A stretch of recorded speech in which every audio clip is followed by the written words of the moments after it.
հայտնվել է հայկական օդանավ։ Օդանավը ռադարներից անհետացել է, երբ գտնվում էր 500 մետր բարձրության վրա։ Определено точное место падения лайнера А-320. Самолет лежит на глубине 500 метров. Там сейчас работает несколько судов среднего класса морского, и именно с этих судов работают спасатели.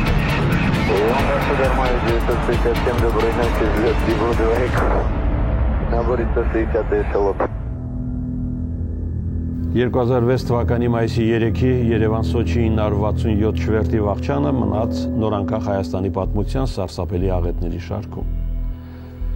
Արմավիայի Airbus A320 211 ինքնաթիռը մեկնում էր Սոչի։ Մարդիկ, որոնք Զվարթնոց օդանավակայանից ճանապարհում էին իրենց հարազատներին, չէին էլ կարող պատկերացնել, որ վերջին անգամ են տեսնում նրանց, եւ օրեր անց ստիպված են լինելու ծաղկեպսակ խոնարհել Սև ծովում։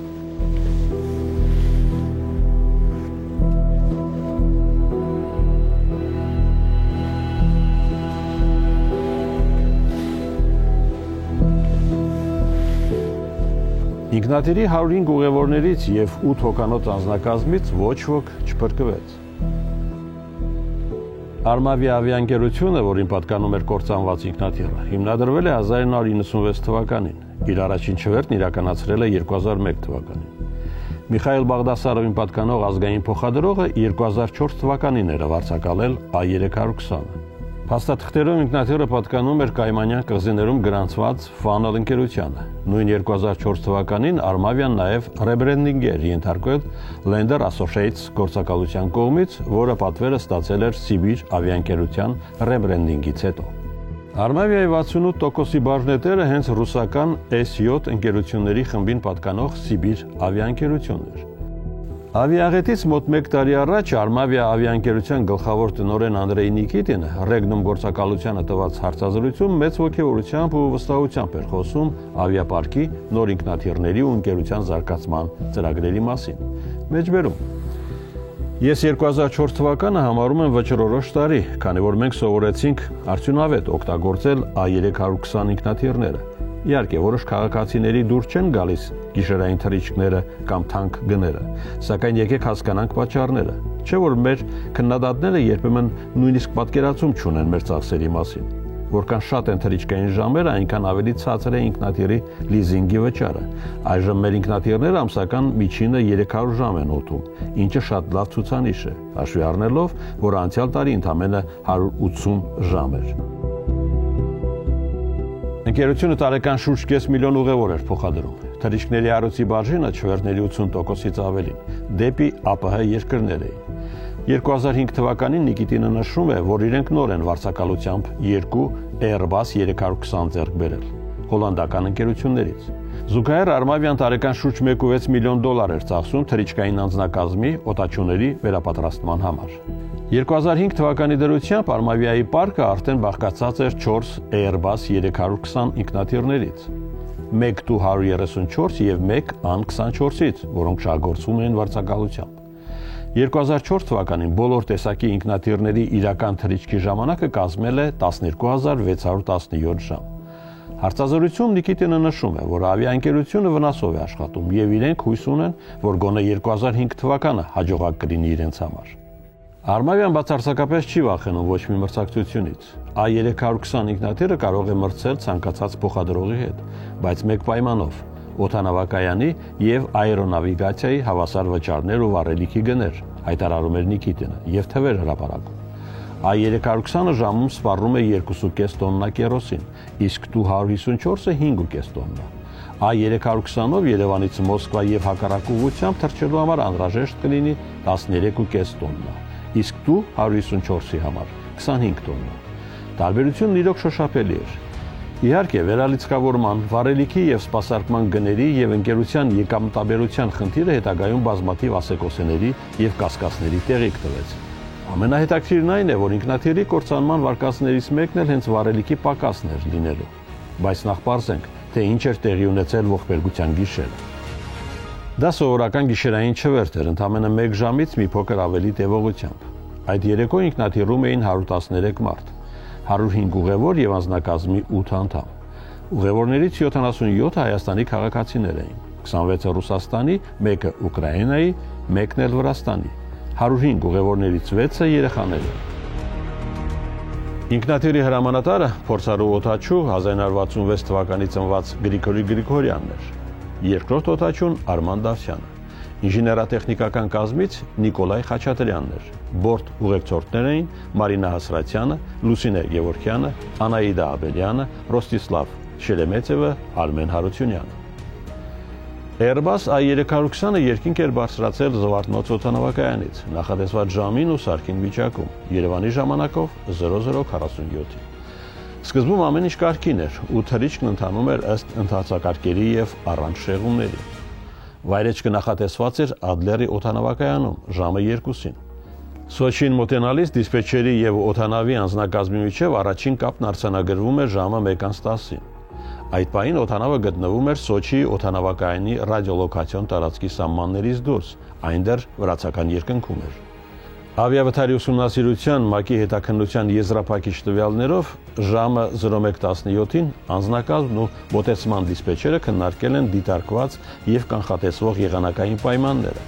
եւ այդ քննարկման արդյունքում անձնակազմը որոշում է կայացրել վերադառնալ Երևան։ Վրացի դիսպեչերները մոտ 1 ժամ կապի մեջ են եղել ինքնաթիռի անձնակազմի հետ։ Նորից հաստատեք, որ այս պահին 340 բարձրություն ունեք։ Հա, այժմ 340 է, քանի որ այնտեղ օդակայանը փակ է, հետո պարզ կլինի ինչ անել։ Ռոստովը խնդրում է ճշտել ձեր վառելիքի մնացորդն ու պահեստայինը։ Գնում ենք հետ Երևան։ Հենց հիմա թե ուշ։ Հիմա փոխել են իրենց մոտ 2 ժամ 150 1500 տեսանելիություն է։ Լավ, հասկացա ձեզ։ Ժամը 01:26-ին, երբ Երևան վերադառնալու որոշումն արդեն կայացված էր, անձնակազմը դիսպեչերին հարցնում է վերջին եղանակային տվյալների մասին։ Ժամը 01:30-ին նա անձնակազմին հայտնում է, որ տեսանելիությունը կազմում է 3600 մետր, իսկ ամպերի ստորին սահմանի բարձրությունը 170 մետր։ Ժամը 01:31-ին անձնակազմն այնուամենայնիվ որոշում է շարունակել թռիչքը դեպի Սոչի օդանավակայան։ Հաջորդ կապը տեղի է ունեցել ժամը 2-ին։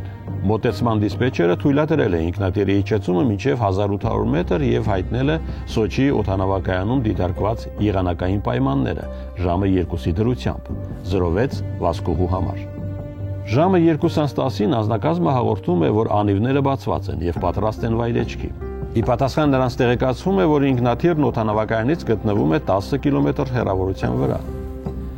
Նրանց թույլատրվում է վայրեջ կատարել։ Այդ պահին եղանակային տվյալները եղել են 4000 մետր տեսանելիություն եւ անպամացություն 190 մետր բարձրության վրա։ Սակայն եղանակը կտրուկ վատացել է եւ 30 վայրկյան անց դիսպեչերը հաղորդել է, որ անպամացության շերտը իջել է մինչեւ 100 մետր։ Սակայն մոտարապես 30 վայրկյան անց դիսպեչերը տեղեկացնում է անձնակազմին, որ ամպերի ստորին սահմանի բարձրությունը դիտարկվել է 100 մետր եւ հրահանգում դադարեցնել իջեցումը, կատարել աճ շրջադարձ եւ բարձրանալ մինչեւ 600 մետր, ինչպես նաեւ կապ հաստատել սպասման գոտու դիսպեչերի հետ։ Այդ պահին ինքնաթիռը գտնվել է 300 մետր բարձրության վրա եւ սկսել է բարձրացող շրջադարձ, հասնելով 450 մետրի։ Միաժամանակ գրանցվել է գետնային արագության նվազում եւ ինքնաթիռը սկսել է իջնել մինչեւ ջրին բախվելը, ինչից հետո այն մասնատվել է։ Մնացորդները սուզվել են մինչև 700 մետր խորություն։ Վերջին կապը անձնակազմի հետ եղել է Երևանի ժամանակով 2:12-ին, ինչից հետո անձնակազմն այլևս չի արձագանքել դիսպեչերի ոչ մի կանչի։ Հետագայում պարզվեց, որ ինքնաթիռը ափից 6 կիլոմետր հեռավորության վրա Մզիմտա գետի գետաբերանի մոտ հարվածել է Սև ծովի ջրային մակերեսին, կործանվել եւ սուզվել։ Հայաստանի Հանրապետություն թերթի 2006 թվականի մայիսի 4-ի համարում ասվում է. ընթանում են փրկարարական աշխատանքներ, մեջբերեմ, ծովի հատակից հաջողվել է հանեն ինքնաթիռի պոչամասը, այժմ կատարվում է դրա զննումը։ Բացի այդ, ինչպես հաղորդել է Կրասնոդարի երկրամասի դատախազ Սերգեյ Երյոմինը, հայտնաբերվել են դիսպեչերական ծառայությունների հետ օդանավի անձնակազմի անդամների բանակցությունների ձայնագրությունները, որոնց վրա այժմ աշխատում են փորձագետներ։ Մինչ կհրապարակվեին փորձաքննության արդյունքները, Երյոմինը հրապարակեց զրույցի բովանդակություն։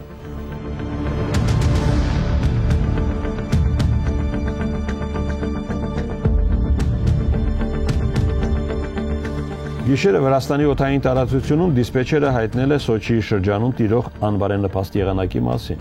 եւ ինքնաթիռի հրամանատարը որոշում է ընդունել վերադառնալ Երևան։ Այն բանից հետո, երբ ինքնաթիռը հակառակ ընթացք է բռնել, ստացվել է Ադլերի օդանավակայանի դիսպեչերի տեղեկատվությունն առ այն, որ եղանակը պարզվում է եւ վայրէջք կատարելու հնարավորություն կա։ Ահա թե ինչու օդանավը շարունակել է ընթանալ դեպի Սոչի։ WikiLeaks-ը հրապարակեց. Արմենիա միջազգային օդանավակայաններ ընկերության գործադիր տնօրեն Խուան Պաբլո Գեչիչյանի մեկնաբանությունը, որով նա հերքում էր վթարի հնարավորությունը եղանակով պայմանավորված։ Դատելով հետադարձ հայացքով նա նշեց, որ Արմավիայի անվտանգության գրաֆիկը վկայում էր նման միջադեպերի հավանականության մասին։ Վերջին ամիսներին Արմավիան ունեցել է 3 առանձին միջադեպ, ներառյալ Մոսկվային վայրեջքի ժամանակ տեղի ունեցած 1 լուրջ խափանում։ Նա ասաց, որ եթե մեղք կա, ապա այն պետք է վերագրվի Արմավիայի սեփականատեր Միխայիլ Բաղդասարովին։ Տեղական օլիգարխ Բաղդասարովը դարձավ ընկերության միակ բաժնետերը 2005 թվականի հունիսին, երբ իր Mika Armenia Trading SPN գնեց Սիբիր ավիաընկերությունից մնացած 70% բաժնետոմսերը։ Հետաքրքիր է, որ Արմավիան ինքնաթիռը վարձակալել էր Մեծ Բրիտանիայի կառավարությունից, որը դարձել էր դրա սեփականատերը այն բանից հետո, երբ Սիբիրը չկարողացավ մարել իր վարկերը, որոնք երաշխավորված էին Մեծ Բրիտանիայի կառավարության կողմից։ Գեչիչյանը նշում է, որ Բաղդասարովը կանխիկ հոսքերի լուրջ խնդիրներ ուներ եւ օդանավակայանին պարտք էր ավելի քան 1 միլիոն ԱՄՆ դոլար վայրեջքի վճարների եւ այլ ծառայությունների համար։ Գեչիչյանը ենթադրում է, ինչպես վառելիքի մատակարարման վճարումների ուշացումների դեպքում նույն մոտեցումը հավանաբար կիրառվել է նաեւ օդաչուների վերապատրաստման, աշխատավարձերի վճարման եւ պարբերական տեխնիկական սպասարկման կառավարման գործում։ Այս վատ կառավարման ոճը կարող էր հանգեցնել տարբեր գործոնների միաժամանակյա համադրման, ստեղծելով կատարյալ փոթորիկ, որը դարձավ ողբերգական վտարի պատճառ։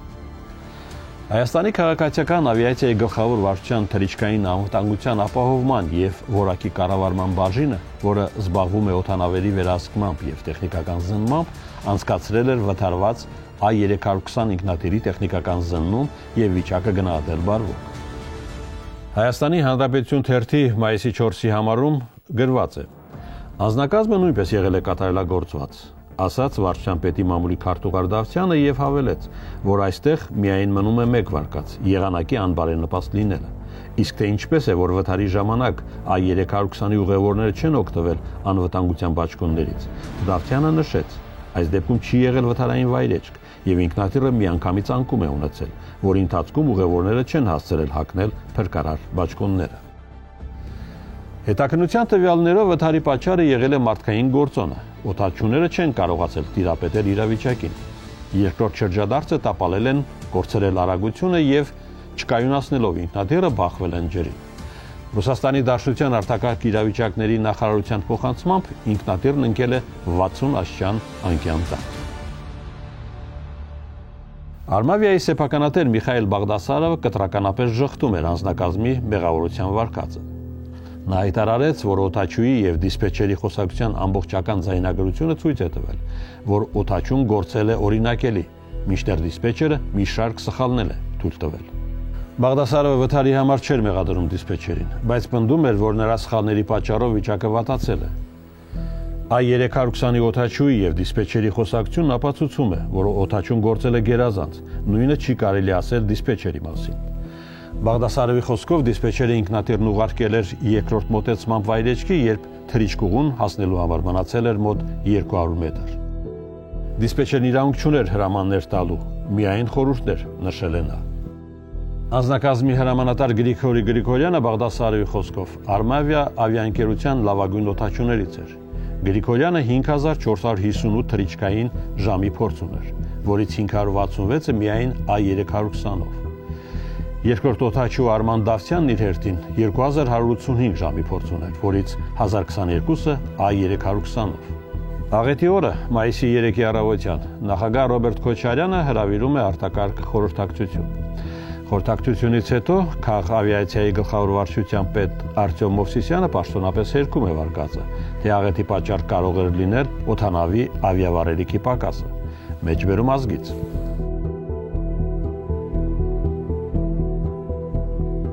Վարելիքի պակասի եւ ահաբեկչության վարկածները 3 արտենից քերկեցին Քաղավիացիայի վարչությունը եւ Արմավիա ընկերությունը։ Ահաբեկչության վարկածը լիովին հերկեց նաեւ ռուսական կողմը, վստահեցնելով, որ չնայած խորության առաջացրած լուրջ դժվարություններին, ամեն ինչ կարվի սև արկը գտնելու համար, քանի որ դա վթարի պատճառները բարձելու ամենահիմնավոր աղբյուր կարող է լինել։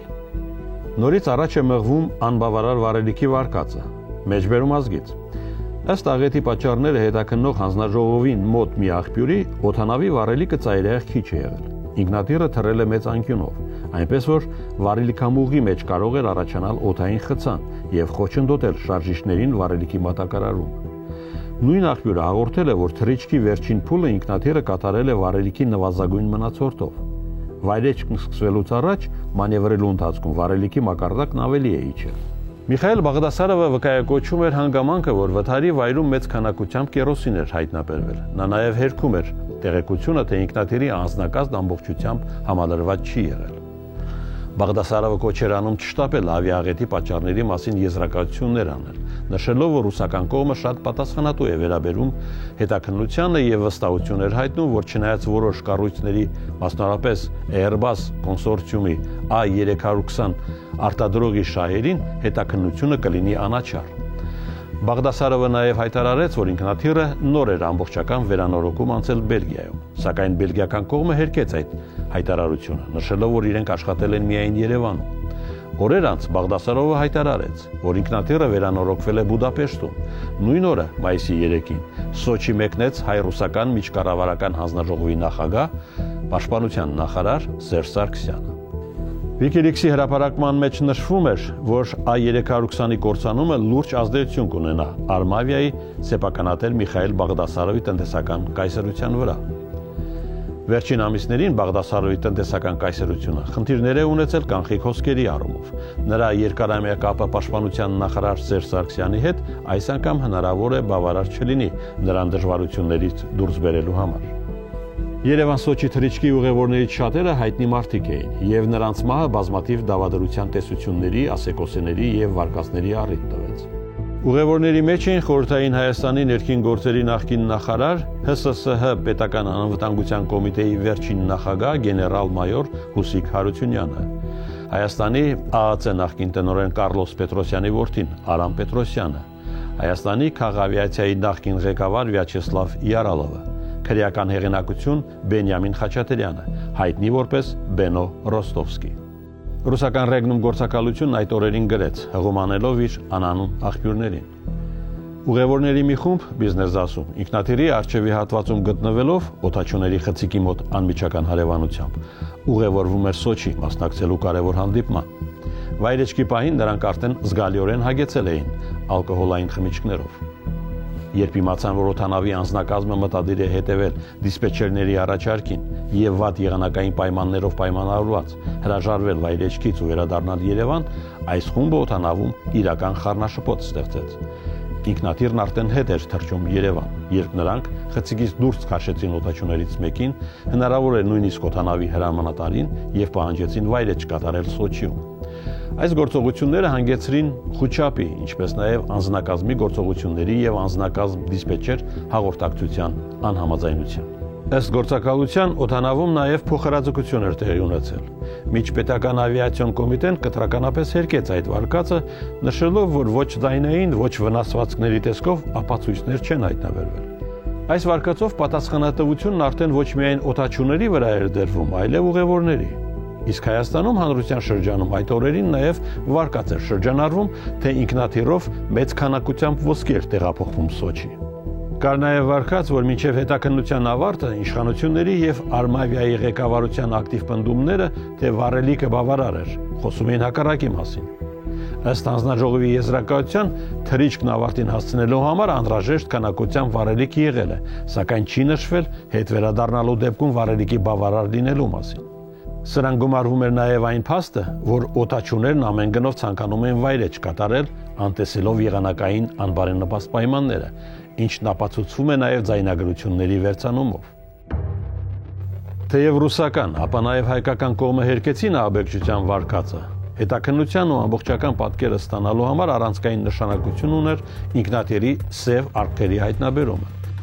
Որոնողական ինտենսիվ աշխատանքների արդյունքում դրանք հայտնաբերվեցին աղետից 20 օր անց։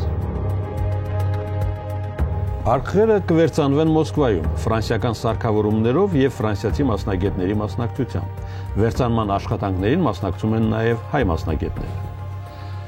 Նախ գտնվեց սև արքղերից մեկը, ձայնային ռեգիստրատորը, որը գրանցում է օդաչուական խցիկի խոսակցությունները։ Ազգորաթերթը գրում է. Սև ծովում վթարված Արմավիա ավիաընկերությանը պատկանող A320 օդանավում վառելիք չլինելու, ահաբեկչության, ինքնաթիռի մեջ կրակոցների եւ օդաչուների խցիկում այլ մարդկանց ներկայության վարկածները բացառվում են։ Այսպիսի հետևության է հանգել առաջին սև արքղի վերծանման աշխատանքներին մասնակցած Արմավիա ավիաընկերության փոխտնօրեն, թռիչքային տեսչության պետ Արշակ Նալբանդյանը վերծանումներից ստացված տեղեկատվությունից։ Միակ հարցը, որին դեռ պատասխան չի գտնվում, այն է, ինչու ընկավ ինքնաթիռը։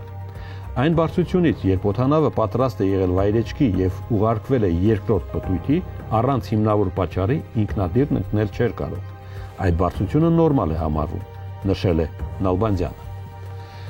Երկու օր անց առաջին արքղից 40 մետր հեռավորության վրա գտնվեց երկրորդ սև արքղը, որն արձանագրել էր թռիչքային բոլոր տվյալները։ Ինքնաթիռի արագությունը, բարձրությունը եւ այլն։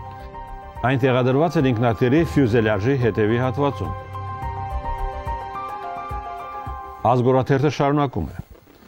Առաջին ինքնագիր սարքը Սևծովից դուրս բերվեց մայիսի 23-ին, իսկ երկրորդը հաջորդ օրը, մոտ 500 մետր խորությունից, Տիղմի տակից։ Դրանք տեխնիկական զննում անցան Փարիզում։ Մասնագետները հավաստեցին, որ տեղեկատվության կրիչները գտնվում են բավարար վիճակում եւ պիտանի են վերծանման։ Մայիսի 29-ին Մոսկվայում սկսվեց ինքնագիր սարքերի վերծանումը։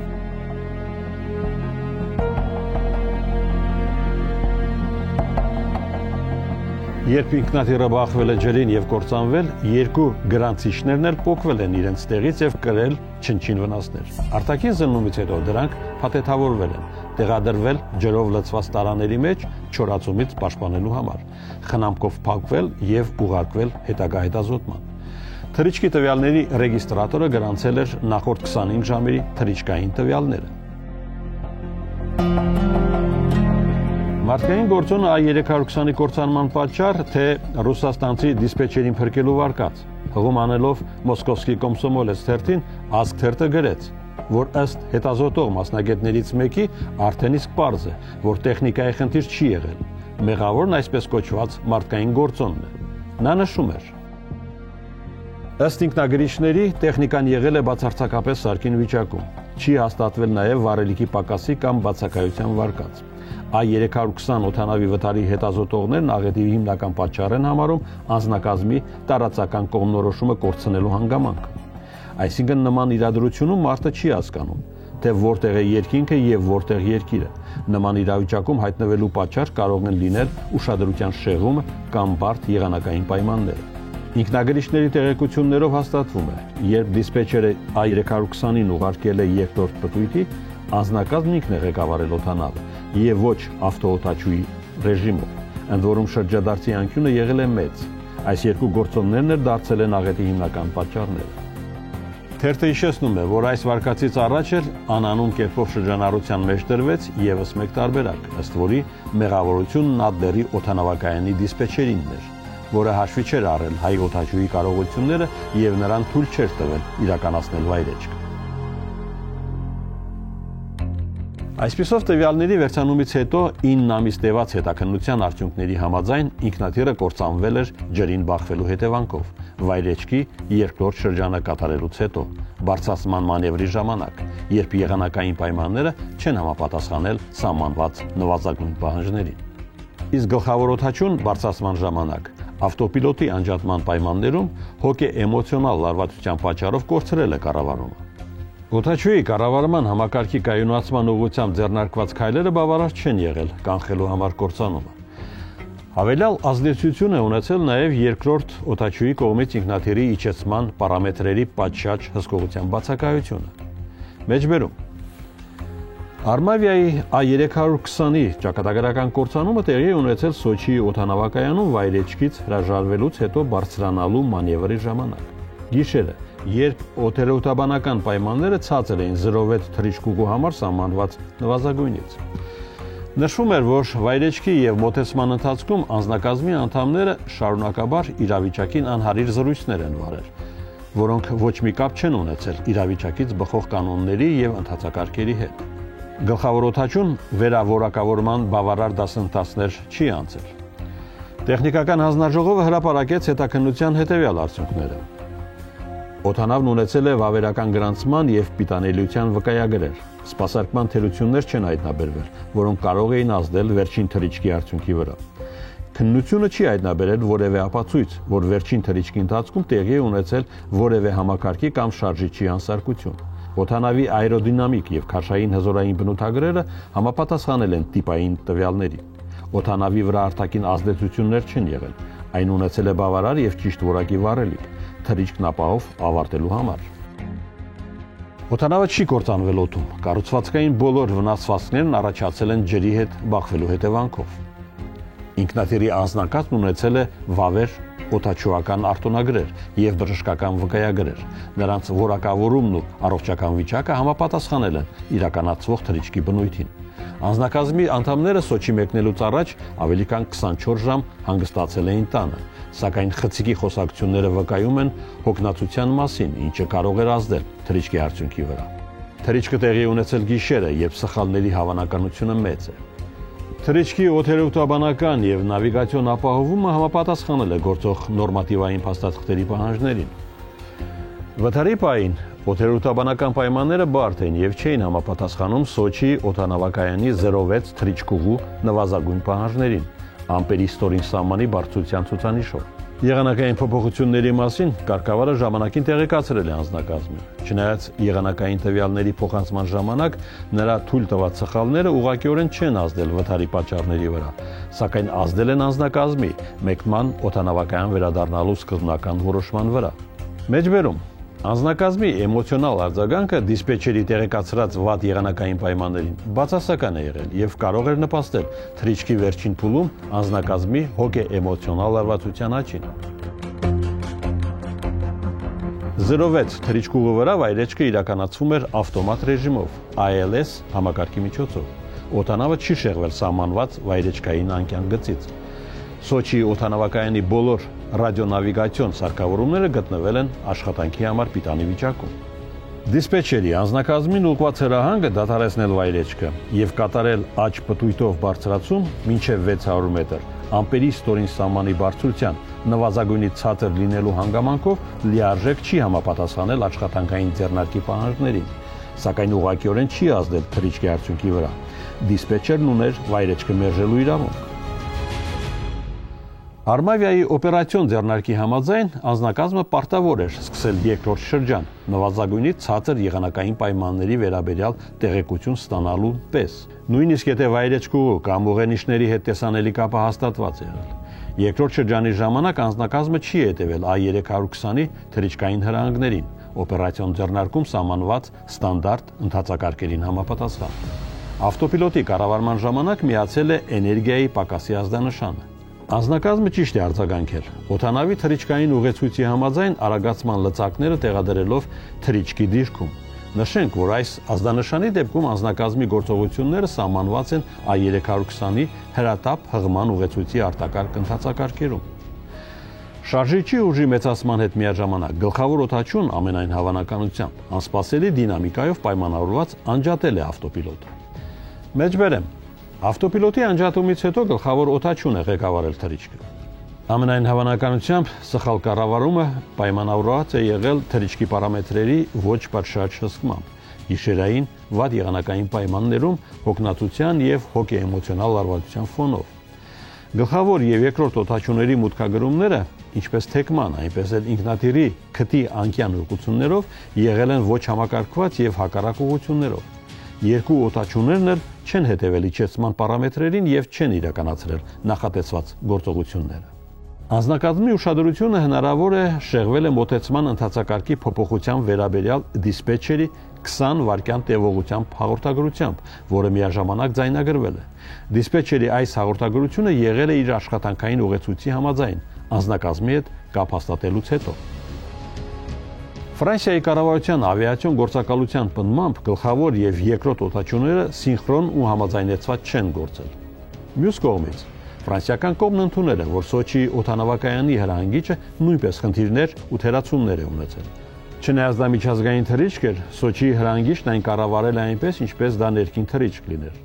Գլխավոր օդաչուն թույլ է տվել վերջինիս խառնվել իր որոշումներին։ Ֆրանսիական կողմը պարզաբանել է նաև, որ Ռուսաստանում օդային երթևեկության վերահսկողության կանոնները կախված են թռիչքի բնույթից։ Եթե դա ներքին թռիչք է, դիսպեչերը կարող է որոշել դադարեցնել վայրեջքը, կախված օդերուտաբանական փոփոխություններից։ Եթե դա միջազգային թռիչք է, վայրեջքը կարող է շարունակվել մինչև նվազագույն սահմանաչափերը, անկախ անպամատության եւ տեսանելիության մակարդակից։ Այս համատեքստում, ըստ ֆրանսիական կողմի,